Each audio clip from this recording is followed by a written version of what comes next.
Buenos días con todos, bienvenidos al webinar sobre las últimas modificaciones a la Ley de Responsabilidad Administrativa de las Personas Jurídicas. El día de hoy nuestro expositor va a ser Ian Galarza, socio senior y especialista del área de compliance. Buenos días. Buenos días. Buenos días con todos también. Bien, entonces, sin mayor preámbulo, empecemos con el objeto de la reunión. Antes que nada, agradecerles a todos la presencia. Es una hora complicada, pero queremos ser bastante puntuales y directos respecto a las últimas modificaciones que ha sufrido la ley 3424, ¿no? Como ya es de conocimiento de todos ustedes, el día sábado el legislador nos regaló esta noticia, ¿no? De esto se hablaba ya hace con algunos meses de anticipación, porque el Congreso había aprobado ya en un primer momento este proyecto de ley 676, que era consecuencia de un proyecto de ley remitido por el Ejecutivo, donde se hacían una serie de modificaciones al modelo de compliance penal que rige en nuestro país desde el año 2018, ¿no? Bueno, finalmente estas modificaciones se han dado, son ley desde el día sábado, y vamos a pasar a revisar las principales cambios que ha habido en la ley para que puedan ustedes contemplar esta información y tomar las medidas necesarias de reajuste en sus modelos de prevención, ¿no? Fíjense, lo primero es una cuestión estrictamente formal, ¿no? El legislador ha optado por hacer un cambio de normativa, ¿no? Un cambio de nombre a la norma, ¿no? De llamarse ley que regula la responsabilidad administrativa de las personas jurídicas, eh, ahora se llama la ley de responsabilidad administrativa de las personas jurídicas en el proceso penal, ¿no? Este cambio de nombre pretende resaltar un aspecto que es consecuencia misma de la ley 3424 y del marco procesal penal de nuestro código sobre la materia. Me refiero a que, por si a alguien le quedaba duda, ¿no? La 3424 es una norma que plantea un marco de responsabilidad, de atribución de responsabilidad, la misma que va a ser determinada a través de un proceso penal, en la cual, disculpen, la persona jurídica va a ser incorporada. La 3424 es una ley que establece las pautas para atribuir responsabilidad, pero también, junto con el Código Procesal Penal, la forma como la persona jurídica va a ser incorporada a un proceso penal. Entonces, de lo que estamos hablando acá, para que no quede ninguna duda, es de que este marco legislativo contempla la posibilidad de tener compliance para evitar una sanción a dictarse contra la persona jurídica en el marco de un proceso penal. ¿Y por qué una persona jurídica sería incorporada a este proceso penal?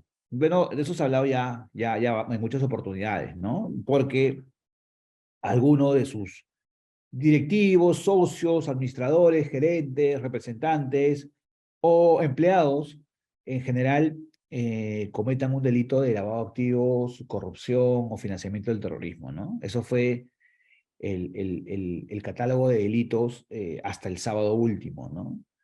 La primera gran novedad de la ley ha sido de que este catálogo se ha ampliado significativamente. En pantalla ustedes pueden ver los nuevos delitos que han sido incorporados a este catálogo, ¿no? Podrán ver, por ejemplo, que se ha contemplado delitos de contabilidad paralela, ¿no? Que es el tener un doble registro contable, delitos de atentados contra restos arqueológicos o extracción de bienes considerados culturales de nuestro país, ¿no? Para el tráfico, obviamente. Eh, y también se ha contemplado otros tipos de delitos de la ley de lavado de activos, ¿no? Como la omisión de comunicar operaciones sospechosas o el rehusamiento de retardo o falsedad de suministrar información a la UIF. Asimismo, también se han incorporado en el marco de la ley los delitos considerados como los delitos aduaneros, ¿no? Todo el delito de contrabando, defraudación de renta de aduanas, receptación de bienes logrados a través del contrabando, En fin, toda la batería de delitos aduaneros contemplados en la ley 28008 ahora son parte del marco legal de la responsabilidad de las personas jurídicas. Acá un pequeño comentario, ¿no? La ley modificatoria, que es la 31740, contempla en su artículo primero, menciona el artículo 2 y quinto de la ley 28008. Sin embargo, estos dos delitos ya no existen o han sido derogados. Estos han sido derogados porque la última modificación a la ley 28008 establecía que el artículo 2 y quinto de esta ley iban a ser derogados cuando entre en vigencia el reglamento de la ley de delitos aduaneros. Bueno, este reglamento ya entró en vigencia desde diciembre del año pasado. Acá hay un error que seguramente va a ser corregido en su oportunidad por el legislador, pero si restamos esos dos delitos, me refiero al numeral 2 y quinto del artículo de la ley 28008, igual sigue siendo importante hasta ahora los nuevos delitos que han sido incorporados en el marco de la responsabilidad de las personas jurídicas, ¿no? También se han incorporado los delitos tributarios. Podrán ver que el artículo primero, segundo, cuarto, quinto, A, B, C, que habla de defraudación tributaria, sus modalidades, las agravantes, el delito de incumplimiento de llevar libros y registros contables, de proporcionar información falsa, en fin, todas las modalidades que ustedes pueden ver en pantalla de delitos tributarios contemplados en el decreto legislativo 813 también ahora son parte de la ley, de los delitos de la ley 3424. Y finalmente, también se han incorporado el articulado completo de un decreto de ley muy antiguo, ¿no? El 25475. Este decreto de ley dice que regulaba delitos de terrorismo, de apoyo al terrorismo, ¿no? De filiación, instigación, reclutamiento, financiamiento. Bueno, recordarán ustedes de que el único delito de este decreto de ley considerado era el financiamiento del terrorismo. Bueno, el legislador ha considerado que ahora que sea parte de este marco legal el resto de ilícitos de este decreto de ley. En fin, en síntesis, como podrán ver, el catálogo se ha incrementado notoriamente, ¿no? Cuando antes hablábamos de aproximadamente menos de 10 delitos, ahora podemos estar hablando de incluso hasta 30 delitos que podrían, de ser cometidos por un trabajador o directivo de la empresa, conllevar responsabilidad para ella misma, ¿no? Luego, hay otro tipo de modificaciones en la reforma, ¿no? Se han añadido, por ejemplo, un párrafo en el artículo 2, donde se alude a empresas extranjeras, ¿no? Se dice que esas empresas podrán ser responsables cuando se cometan en territorio nacional cualquier delito de estos mencionados por alguna sucursal, ¿no? Por eh, alguna empresa en el Perú que tenga con la empresa extranjera cualquier modalidad societaria, contractual o empresarial, ¿no? Eh, sin mayor precisión de cómo se podría articular esto. Luego, este es otro cambio importante en la ley también. Antes, si recordarán, la ley tenía un parámetro de aplicación de multa. La multa es la pena principal en poner a la persona jurídica, ¿no? Entonces existían unos parámetros según la facturación anual. No sé si recordarán que habían hasta 3 niveles. Bueno, esto ya no existe. Ahora lo que ha planteado el legislador es las siguientes reglas para imponer multas, ¿no? Para la determinación de la multa. Primero, si se puede determinar el monto del beneficio ilegal obtenido, este monto transitará la multa, perdón, transitará entre el doble del monto hasta el sextuple.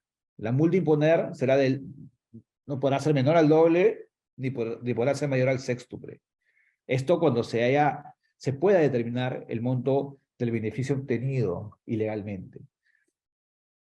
El problema pasa, a mi entender, cuando el legislador entienda que el monto no se puede determinar. Porque en el supuesto que el monto sea indeterminable, la ley faculta a que el juez pueda determinar la multa en un parámetro de 10 UITs hasta 10.000 UITs. Y los criterios para determinar el monto de la multa en este parámetro, que como verán es absolutamente importante, son los criterios que ustedes pueden ver en pantalla, ¿no? El legislador ha considerado que el juez deberá fundamentar y determinar la multa según las 9 reglas que ustedes pueden ver en pantalla, ¿no? Reglas que versan sobre la dimensión o naturaleza de la ilicitud incurrida, ¿no?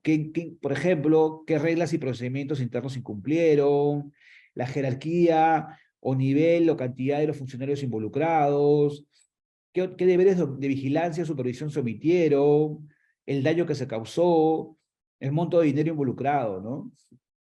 Y luego también considera la naturaleza, tamaño y capacidad de la persona jurídica involucrada, ¿no? Para luego al final plantear criterios de fundamentación ex post al delito, ¿no? Como por ejemplo, qué se hizo después del delito, si la empresa remedió los daños, si la empresa de repente denunció espontáneamente los hechos, ¿no? Como consecuencia de una indagación interna que ayudó a develar lo que había acontecido. Este es un primer punto que a mí me llama mucho la atención, ¿no? Yo siempre soy de las personas que lamentablemente le tengo poca fe a los juicios y criterios en sede judicial. Y un parámetro tan amplio, desde 10 UITs hasta 10.000 UITs, para hacer determinada una multa, con estos criterios, no me deja de parecer demasiado laxo, ¿no?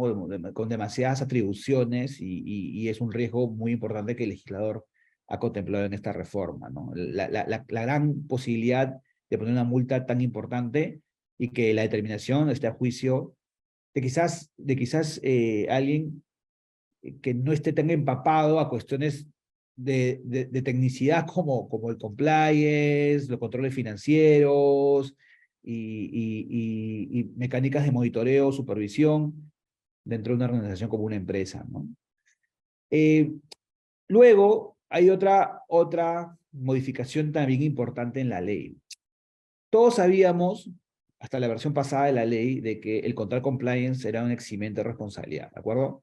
Teníamos que tener un modelo de prevención de delitos antes de que cualquier delito se cometa, y de esa manera esto era una mecánica para poder proteger a la empresa ante cualquier contingencia. De la que estamos hablando, pues de que se comete un delito y que se queda procesar a la empresa, ¿no? Bien, incluso había un artículo, ¿no? Que decía, el fiscal no podrá formalizar investigación preparatoria, o sea, no podrá procesar a la empresa siempre que la SMV corrobore que la empresa tiene un compliance eficiente, ¿no? Esto sigue siendo así, o sea, si tú tienes un compliance y lo alegas, la Fiscalía deberá oficiar a la SMV para que haga un análisis sobre la existencia o no de compliance.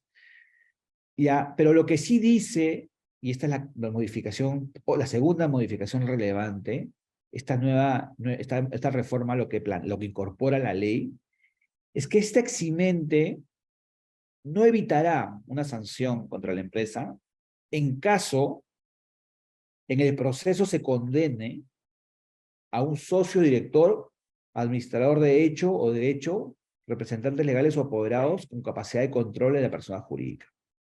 Es decir, los efectos de eximente del compliance no aplicarán en el supuesto de que en el proceso se llegue a determinar la responsabilidad penal de algún miembro de alta dirección, ¿no? De algún socio, director, administrador, representante legal o apoderado, con capacidad de control de la persona jurídica, dice el nuevo texto incorporado. En cuyo caso, esto lo dice incluso como título de beneficio, ¿no? En cuyo caso, la sanción a imponer a la persona jurídica será una multa y la que se podrá reducir hasta en un 90%. Muy bien.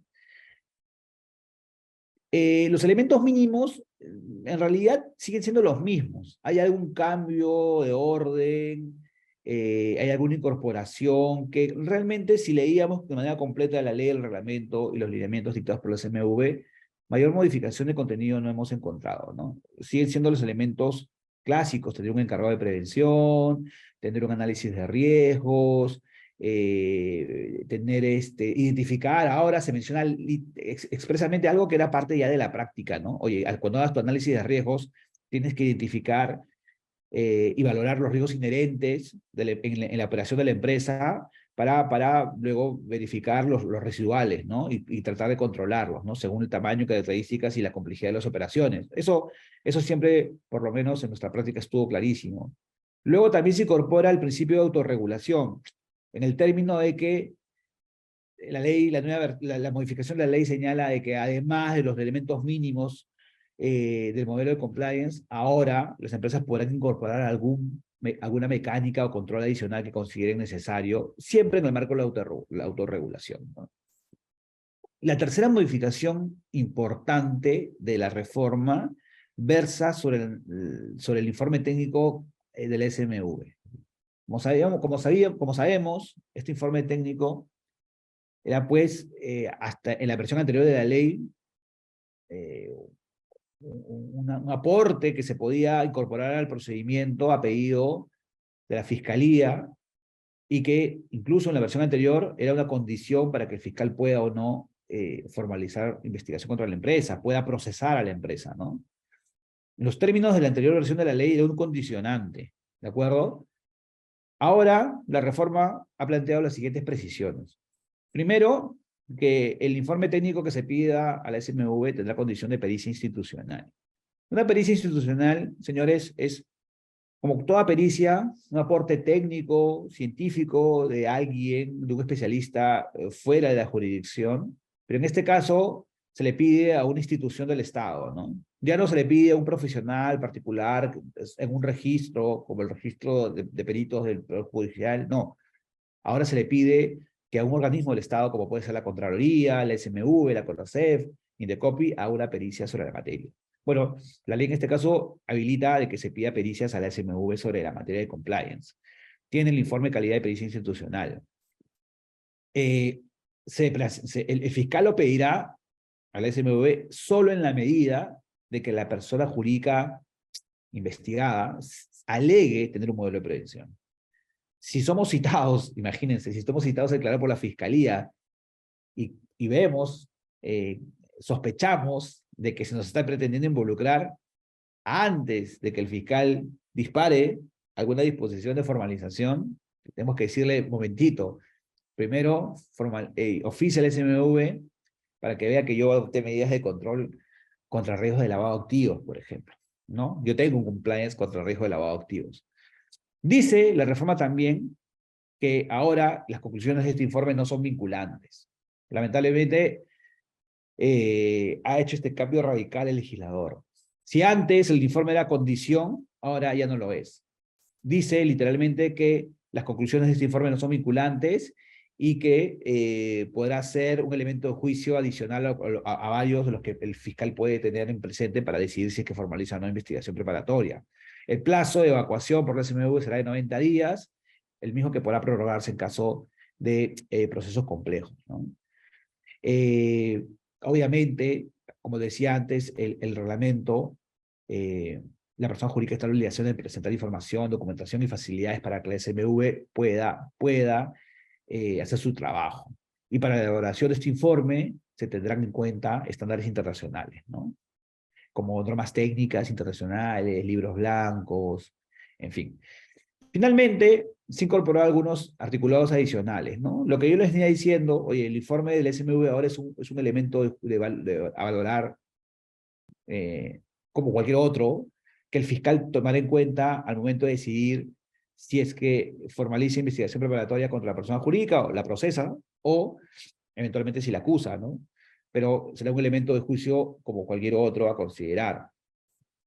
La información que se maneje para hacer este informe será confidencial, salvo que, conforme al artículo 22, se solicite un intercambio de información entre la SMV y la UIF en materia de prevención de lavado de activos, ¿no?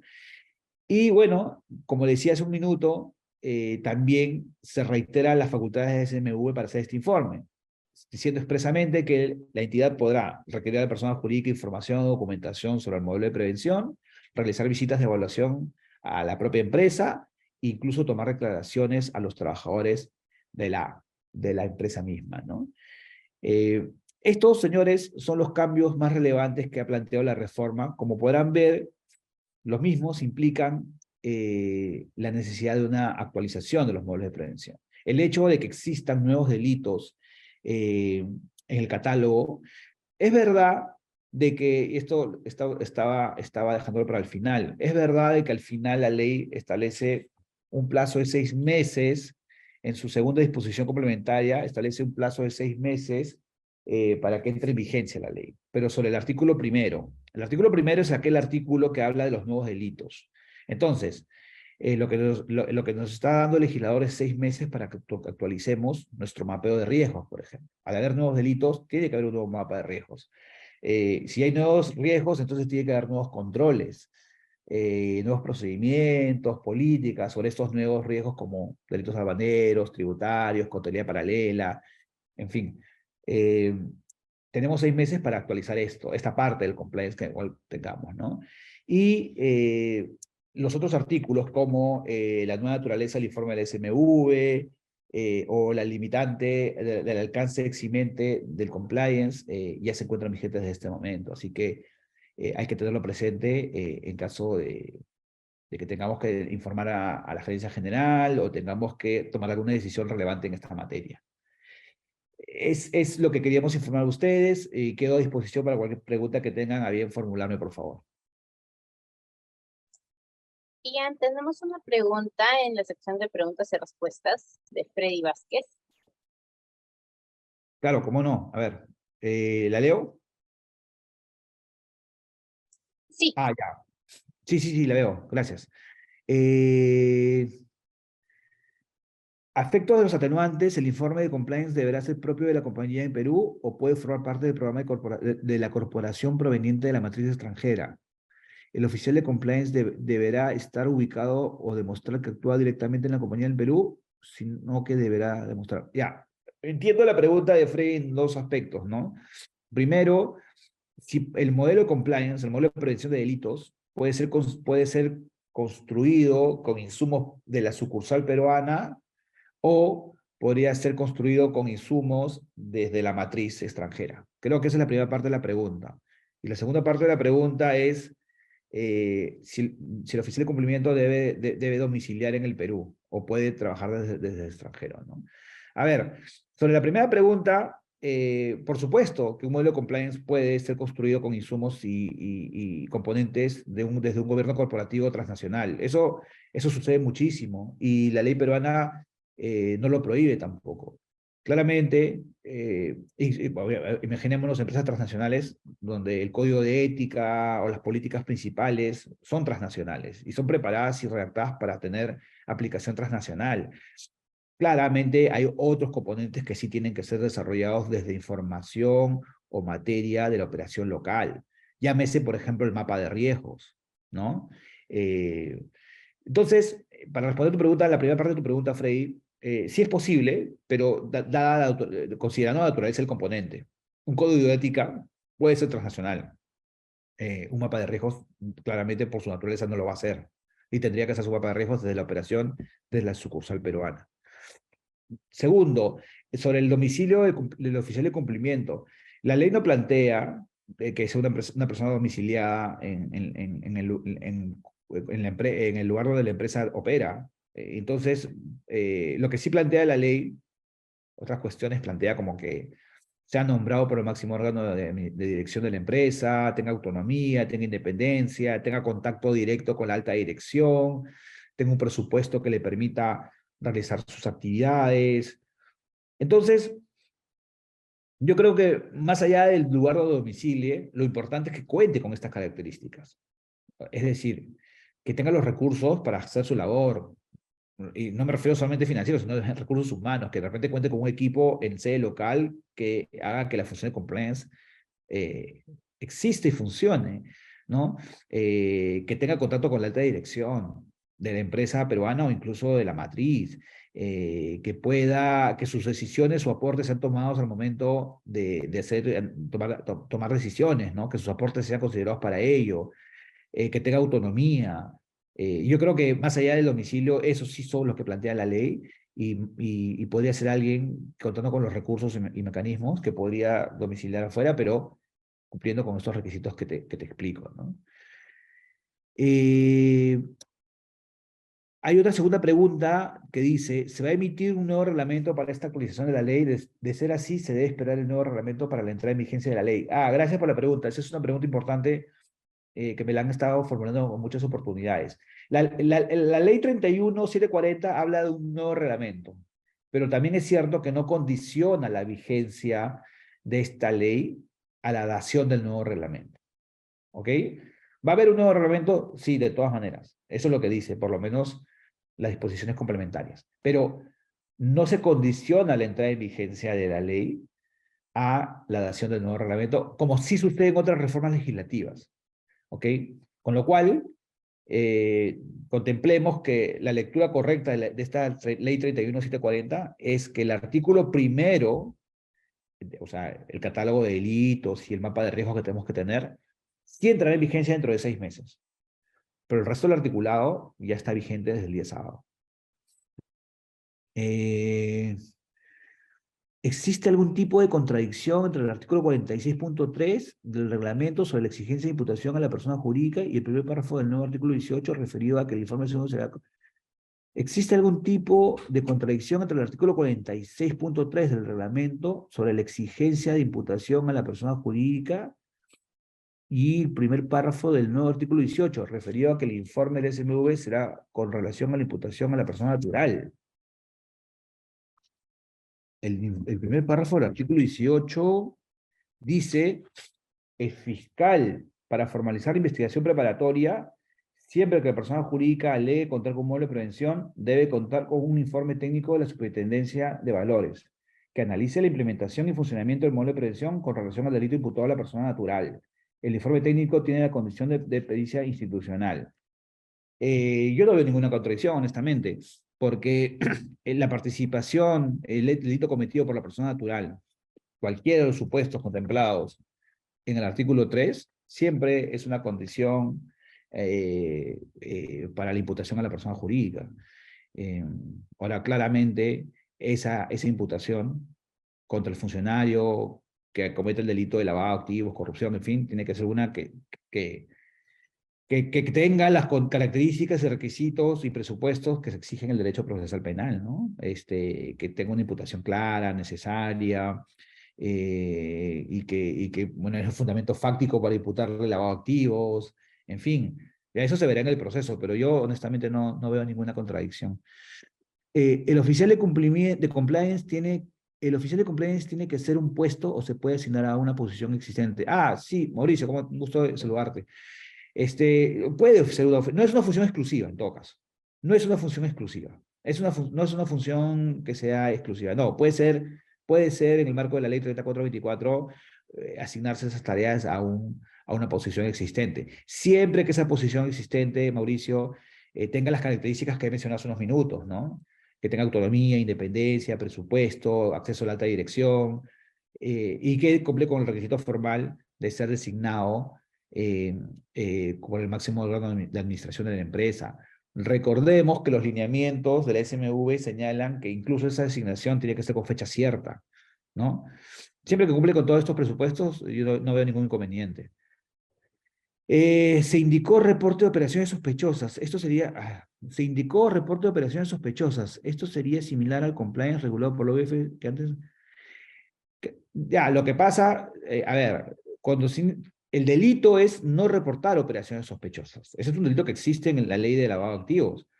Entonces, ahora, obviamente eso es una obligación de aquel oficial de cumplimiento, ¿no? El no reportar operaciones sospechosas, el deber de reportar operaciones sospechosas es un deber inherente al oficial de cumplimiento, ¿de acuerdo? Para tener oficial de cumplimiento, tienes que ser sujeto obligado al SPLAF. No cualquier empresa, porque quiera, se inscribe en la plataforma de la OIF y asume esas obligaciones. Ni loco que fueras. O sea, tú asumes obligaciones cuando estás legalmente obligado a ello. ¿Ok? Entonces, este tipo penal sanciona cuando un oficial de cumplimiento, en el marco designado porque la empresa es sujeto obligado al SPLAF, omite reportar operaciones sospechosas. ¿Ok? Entonces, pero ese es el tipo penal, ¿eh? El tipo de no reportar operaciones sospechosas cuando estás obligado a ello porque eres oficial de cumplimiento de un sujeto obligado. El delito de Pablo Guete. Oh, Pablo, ¿cómo te va? Buenos días.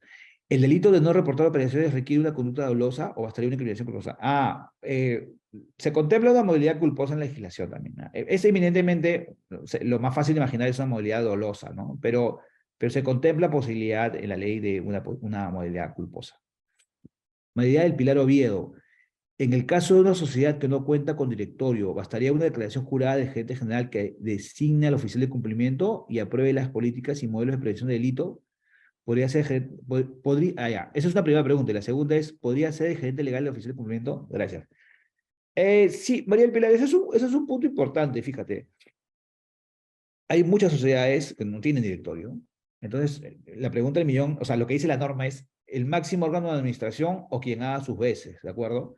Entonces, puede que no exista directorio en la empresa, entonces habría que ver quién hace sus veces como máximo órgano de administración. A falta de un directorio, el máximo órgano de administración es la gerencia general, ¿no? De administración, ojo.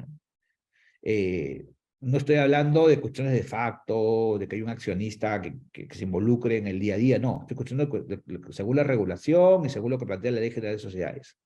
Si no hay directorio, el máximo órgano de administración es, por ende, la gerencia general. Ok, entonces le corresponderá a la gerencia general proceder con la designación del encargado de prevención. Su segunda pregunta es, ¿podría ser el gerente legal o oficial de cumplimiento? Sí, sucede muchísimo, ¿no? Hay muchas empresas grandes en el país que su gerencia legal las ha convertido en gerencia legal y cumplimiento, ¿no? Y están haciendo esa duplicidad de funciones, ¿no? La ley lo permite, como le respondí una pregunta hace unos minutos a Mauricio Yavar, la ley lo permite, siempre que se cumpla con los requisitos que la ley exige para la función de cumplimiento. Autonomía, independencia, presupuesto, vinculación con la alta dirección, capacidad de reporte a la alta dirección, incluso posibilidad de opinar en la toma de decisiones relativas a la materia, ¿no?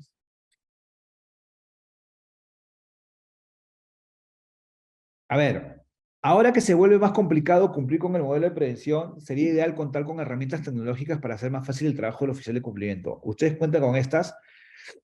Sí, lo que dices es totalmente cierto. En el mundo, la función de cumplimiento viene soportada por software para ayudar en las tareas de oficial de cumplimiento. Software que tiene una pestaña que es repositorio de información, otra pestaña para hacer el tracking de las obligaciones, su periodicidad, otro como para una pestaña para administrar las denuncias que ingresan por el canal de denuncias, otro para hacer archivo de los reportes, informes que se eleven, y así tener todo el registro documental que es indispensable en compliance.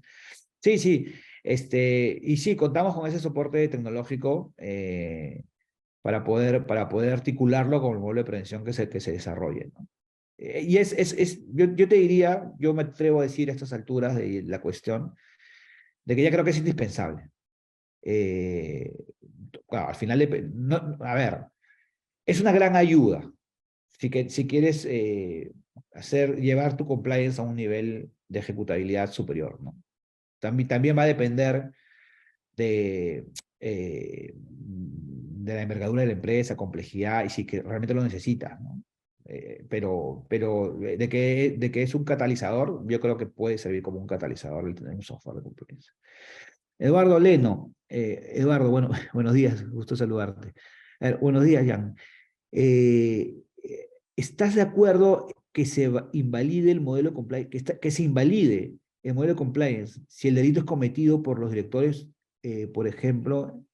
Eduardo, ya te entendí la pregunta. Sí, mira, yo lo he dicho varias oportunidades y obviamente que no estoy de acuerdo. Obviamente que no estoy de acuerdo, porque, a ver, qué bueno que lo preguntes porque probablemente alguien también esté pensando igual que tú con lo que voy a decir a continuación. Eh, Creo que el legislador se equivoca acá, porque eh, puede ser un factor que desincentive el compromiso de las empresas por implementar compliance. Esa es una lectura que puede darse. Por lo cual yo no entiendo bien el mensaje del legislador. O sea, esto ha sido, eso pasa mucho en nuestro país, ¿no? Que hay una ley con un discurso y luego en las modificatorias este discurso se distorsiona y termina haciendo cualquier cosa, ¿no? Porque inicialmente la 3424 tenía el discurso donde decía, oye, mira, nosotros vamos a poner sanciones a las personas jurídicas porque queremos que éstas nos ayuden en la prevención de delitos. Pero a contrapeso te damos a la facultad de que si implementas compliance, esto es decir, la mecánica fundamental para la prevención, no te voy a sancionar. ¿No? Era, mira, si haces esto, no tendrás riesgos legales, pero haz esto por favor, porque de esa manera nos vas a ayudar a la prevención de delitos en la actividad empresarial. Esa era la mecánica, y era un toma y daca, ¿no?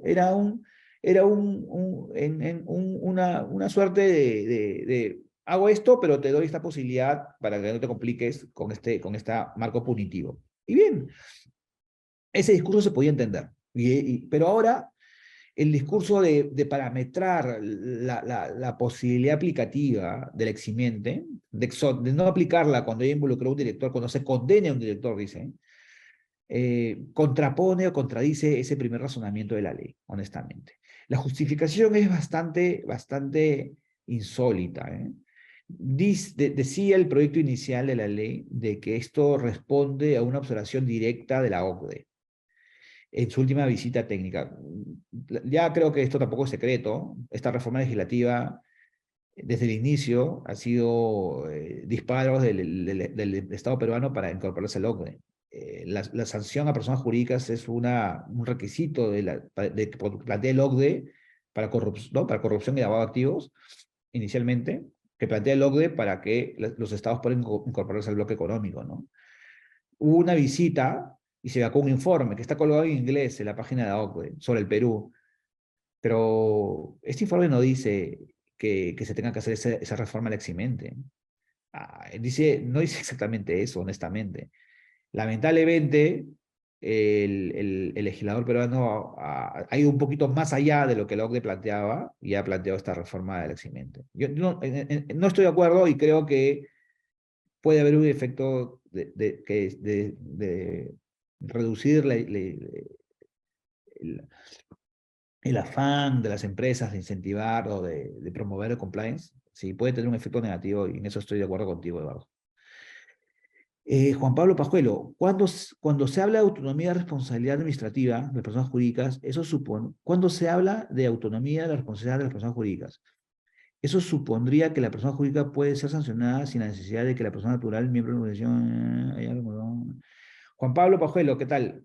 Definitivamente debe ser abogado porque tu pregunta es bien jurídica, ¿ok? Y te la respondo rápidamente. Eh, la supuesta autonomía de la responsabilidad de la persona jurídica, en mi entender, es un tema en desarrollo, ¿ok?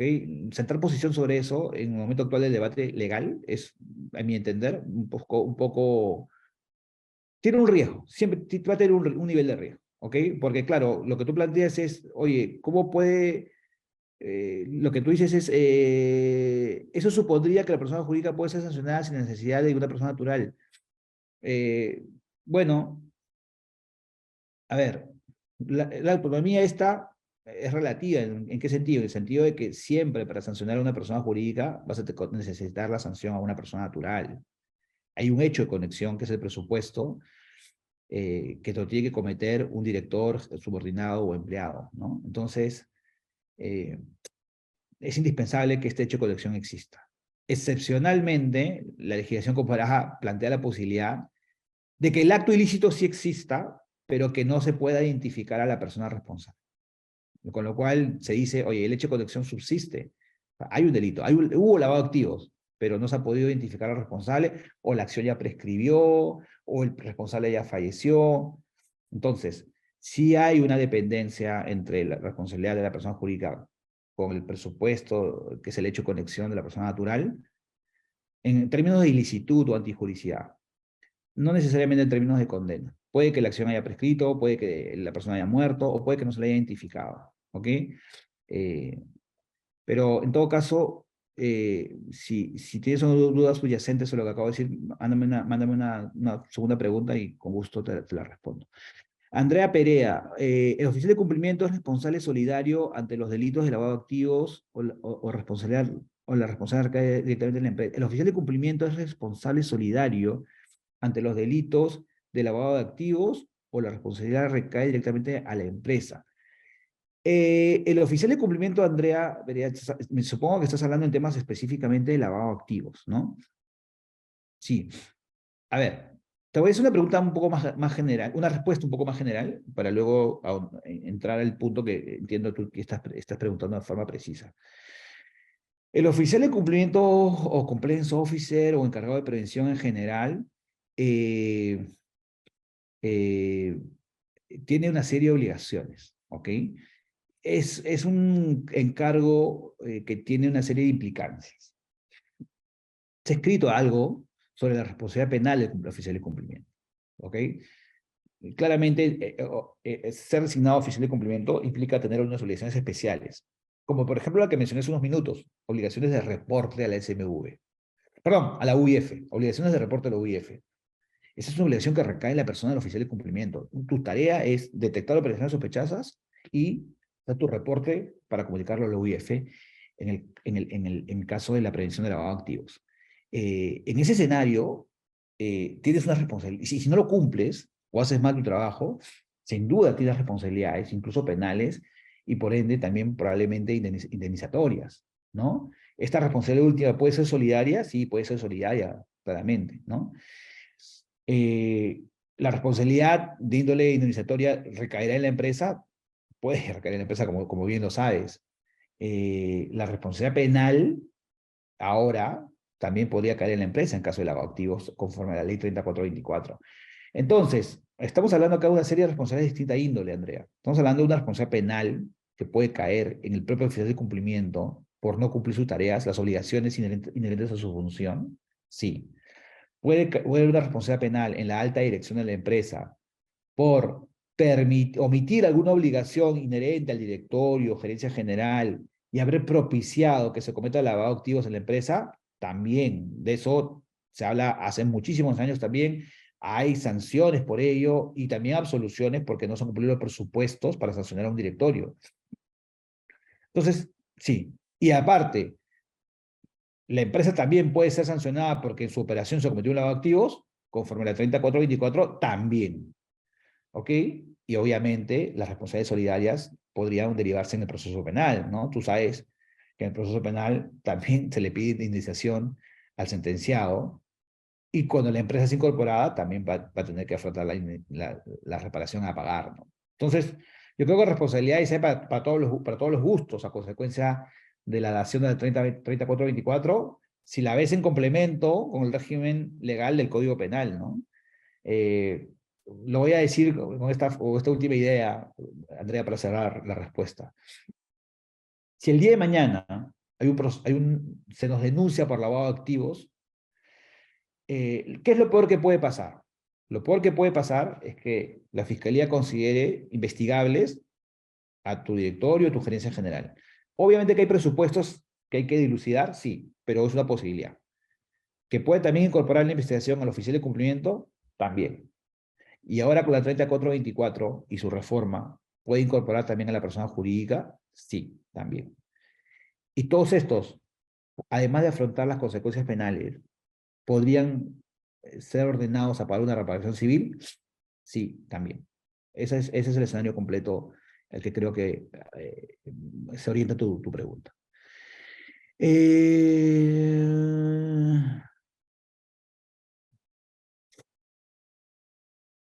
A ver, Juan Pablo, ya te entendí tu pregunta. La respuesta es sí. Es lo que quise decir hace un rato.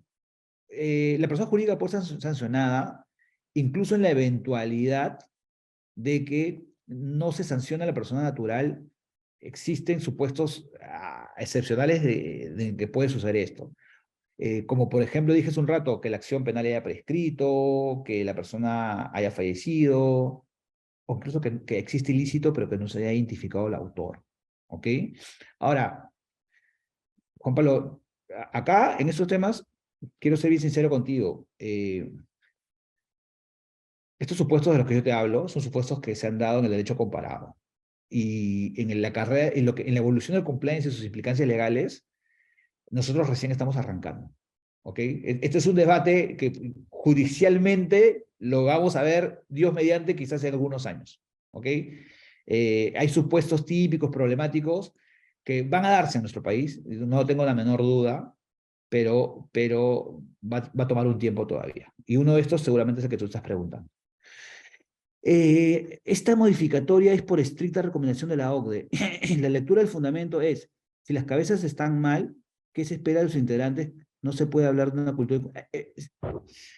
sí, efectivamente, pero asistente anónimo, yo te invitaría a que revises el informe de la OCDE.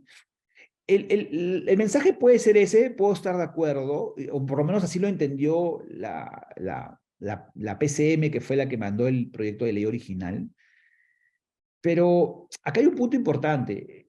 El informe de la OCDE no te plantea como Estado que hagas esta modificación en estos términos. Eso es lo primero, no te plantea eso. Y segundo, que creo que es muy importante, somos el único país de la región que tiene un mecanismo como este. Y otros países han ingresado a la OCDE sin la necesidad de ponerse este parámetro, de poner este parámetro al eximente por compliance. Entonces, reitero lo que dije hace unos minutos. Creo que la reforma ha ido más allá en este punto de lo que la OCDE requería y hemos cometido un error. Con las consecuencias que planteaba en su pregunta Eduardo Leno, ¿no? ¿Esto podría desincentivar? Es una posibilidad. Yo estoy de acuerdo con ello. La sanción penal a la persona jurídica, ¿en qué consiste? Solo la multa, además de sanciones administrativas. El compliance es aprobado previamente por alguna institución. Toda empresa debe tener esta herramienta sin importar su daño. José, varias preguntas. A ver, las sanciones están en la ley y son varias, ¿no? Multas, en los parámetros que expliqué en la charla, cancelación de licencias, cancelación de autorizaciones, inhabilitación, incluso esta disolución, cierre de locales, en fin. Si debe ser aprobado por alguna institución previamente, en el Perú no. En el Perú no. En otros países de la región se considera la posibilidad de certificarla, hay un registro de certificadores, pero en nuestro país eso no es así. Y si toda empresa debe tener estas herramientas, sin importar su tamaño, ese punto hay que explicarlo. Siempre la ley ha sido clara, incluso hay un informe del SMV sobre el tema, donde dice que por si acaso la ley no es obligatoria. Oye, si tú quieres compliance es facultativo que lo tengas. ¿Ok? Ese fue el discurso de la 3424 y eso no ha sido modificado por la reforma. Y la ley está planteada para cualquier tipo de empresa, sin importar su tamaño. Tan así que incluso en la propia ley se habla de que en el caso de las pymes, el gerente general podrá también hacer de oficial de cumplimiento. ¿Ok? Entonces, queda clarísimo que no importa el tamaño de la empresa. Puede ser de cualquier tamaño, cualquier sujeto social, pero sigue siendo algo facultativo. Si el oficial de cumplimiento o la persona natural que cometió el delito renunciaron o fueron despedidos, el proceso es el mismo. Qué buena, esa es una pregunta interesante, ¿no? Bueno, el proceso es el mismo.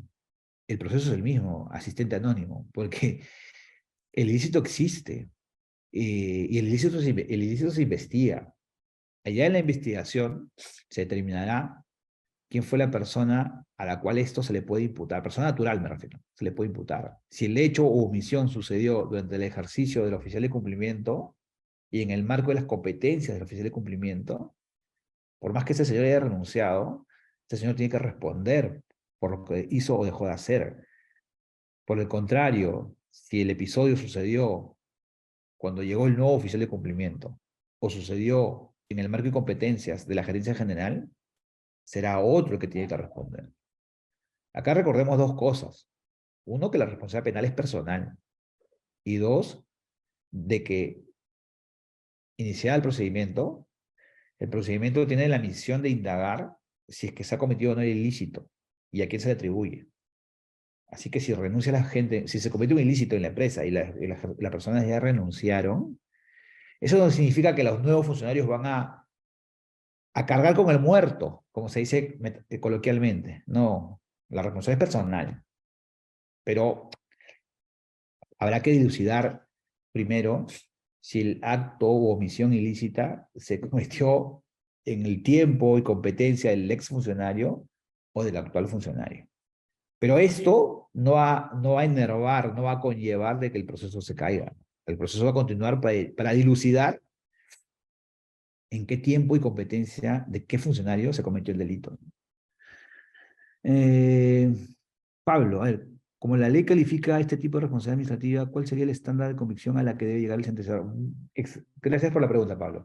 Esa es una respuesta, te respondo. Mira, en el Perú existe un estándar de prueba para el avance del proceso, ¿no?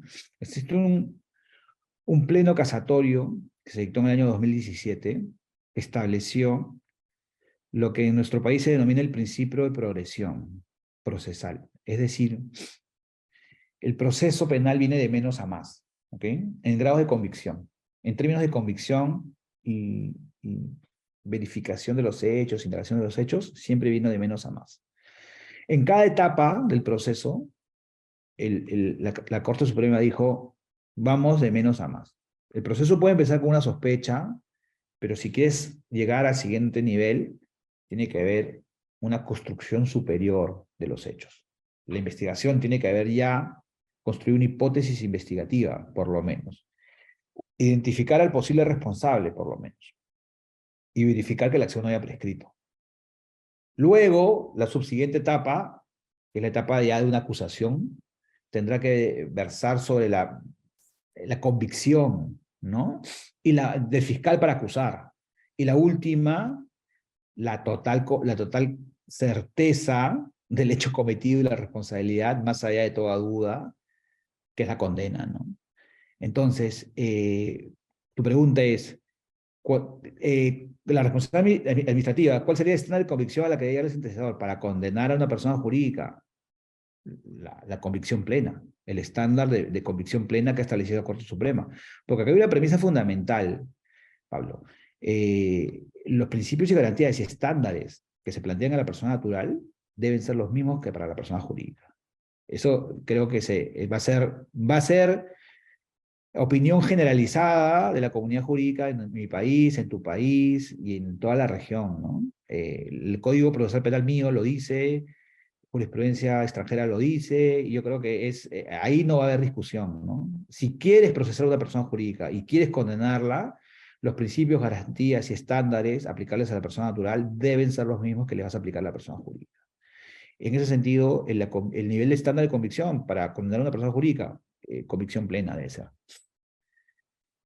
¿Todas las empresas, cualquier rubro o sector, están obligadas por ley a implementar sistemas de compliance o solo las que listan en el mercado de valores? Asistente anónimo, no. Como dije hace un rato, en realidad es facultativo. El compliance de la 3424 es facultativo. En el texto de la ley.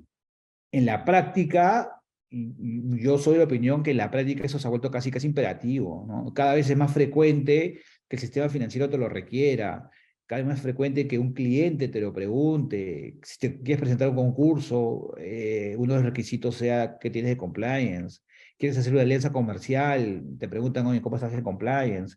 ¿Qué antecedentes tienes? ¿Origen de fondos? Procedimientos de diligencia, tus representantes han tenido alguna condena, todo eso es de diligencia, todo eso es compliance. Entonces, la ley dice que el modelo de prevención de delitos es facultativo, pero que en la práctica el compliance se ha vuelto casi un requisito comercial para competir, eso también es verdad, ¿no? Se ha vuelto un presupuesto indispensable para competir. Asistente anónimo, solo para complementar, es la recomendación 16C y dice enmendar urgentemente para eliminar el modelo de prevención de defensa con un alto. Seguramente puede ser ese asistente anónimo. Ahorita no tengo el informe de la OCDE, pero probablemente sea eso. Y como podrás ver, enmendar urgentemente para eliminar el modelo de prevención de defensa con un alto funcionario cometa o autoriza o dirija un delito de soborno extranjero. En mi entender, ese texto que tú has copiado no es suficiente como para justificar la modificación que ha hecho el legislador en la norma peruana. Y te lo digo como un ejemplo. Hay otros países en habla hispana que, que, que también contemplan la eximente, también, a ver, dicen, se podrá evaluar, se podrá considerar no aplicar la eximente cuando haya participado un alto funcionario en el delito, salvo que la empresa demuestre fehacientemente que el compliance está en funcionamiento. Porque acá hay una realidad. El hecho de que participe un director no significa que el compliance no exista. Esa es la falacia a la que ha incurrido el legislador en la reforma que tú estás citando en la recomendación 16. La recomendación 16 ha sido mal interpretada por el legislador peruano. Porque, repito, el hecho de que un director participe no significa de que el compliance no exista. El compliance puede existir y puede ser aplicado por toda la organización. Y sobre todo por la masa crítica, que somos todos los empleados y mandos medios, ¿no? Pero un director, en un momento determinado, no aplicó una política anticorrupción, y eso no puede significar que el compliance sea inexistente y no funcione en la empresa. Esa es la falacia que incurre el legislador, el error de interpretación que incurre el legislador. Porque el legislador, para no aplicar la eximente cuando participa un director, está diciendo, como participa un director no hay compliance, no hay eximente. Eso no necesariamente es así. Puede ser que participe un director y puede que haya compliance. Entonces, dale la oportunidad a la empresa para, a pesar que participó un director, demostrar procesalmente de que compliance existe. Ese creo que es la raíz del error en la modificación al eximente por compliance. Bien, creo que ahora sí, Rocío, ¿estamos sin preguntas? Sí, Ian, ya se acaban las preguntas. Ya, bueno. Bien, señores, les agradezco el tiempo y no sé, Rocío, si tienes unas palabras finales. No, muchas gracias por asistir al webinar. En las siguientes ocasiones vamos a seguir subiendo a nuestras redes sociales otros webinars. Muchísimas gracias a todos y a disposición para cualquier consulta o cualquier tema sobre la materia. Encantado de poder ayudarlos con ello. Muchas gracias.